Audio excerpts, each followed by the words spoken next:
নাম বলা যাবে না, তার মধ্যে শাহজাহানপুরের কৃতি সন্তান, শাহজাহানপুর উপজেলার সাবেক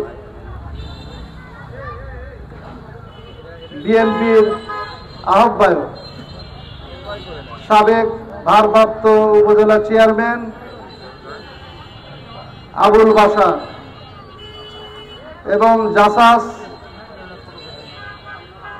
বগুড়া জেলা শাখার সংগ্রামী সভাপতি ওয়াহেদ মুরাদ সহ অনেক নেতৃবৃন্দ আছে, ফারুক আছে এখানে, দারা, পলাশ, আরো অনেক আছে, সবার নাম নেওয়া যাচ্ছে না, দুঃখিত।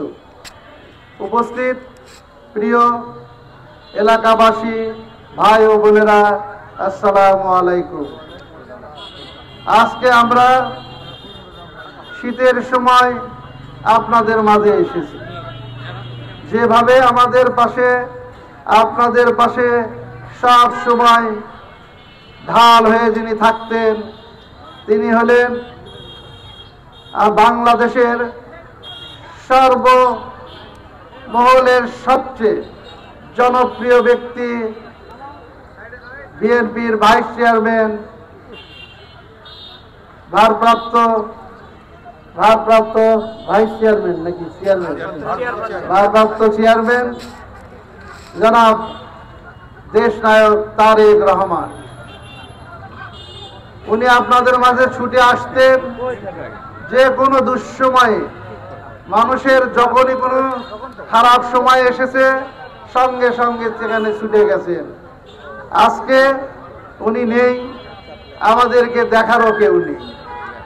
আজকে যদি দেশনায়ক তারেক রহমান আমাদের মাঝে থাকতো, তাহলে প্রতিটি বিপদ আপদ যে যাই কিছু ঘটুক না কেন, উনি আপনাদের মাঝে ছুটে আসতেন এবং আপনাদের সেই সমস্ত সমস্যার সমাধান করতেন।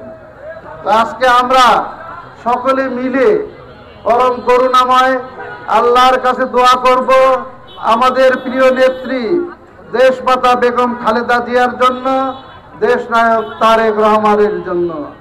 বলবো আল্লাহর কাছে, এ আল্লাহ পাক, দেশমাতা বেগম খালেদা জিয়া অতীতে বাংলাদেশের মানুষের পাশে যেভাবে থেকেছে, মানুষের সেবা করেছে, আগামীতেও যেন সেবা করতে পারে, মানুষের পাশে থাকতে পারে, সেই জন্য তার সম্পূর্ণ রোগ মুক্ত করে, সুস্থ করে, হায়াতের তয়বা দান করে আমাদের মাঝে ফিরিয়ে দাও এবং দেশনায়ক তারেক রহমানকেও আমাদের মাঝে ফিরিয়ে দাও, আমাদের দেশের মানুষের জন্য, দেশের সার্বভৌমত্বের জন্য, স্বাধীনতা সার্বভৌমত্বের জন্য এবং দেশের যে এখন নির্বাচনের যে পরিবেশ নেই, সেই পরিবেশ সৃষ্টি করার জন্য। আমি আমার বক্তব্য দীর্ঘায়িত করব না, আমাদের নেতা লালু ভাই কথা বলবেন। আমি আমার বক্তব্য এখানেই শেষ করছি। আসসালামু আলাইকুম। শহীদ জমরক আপসীম দেশমাতা বেগম খালেদা জিয়া জিন্দাবাদ, দেশনায়ক তারেক রহমান জিন্দাবাদ।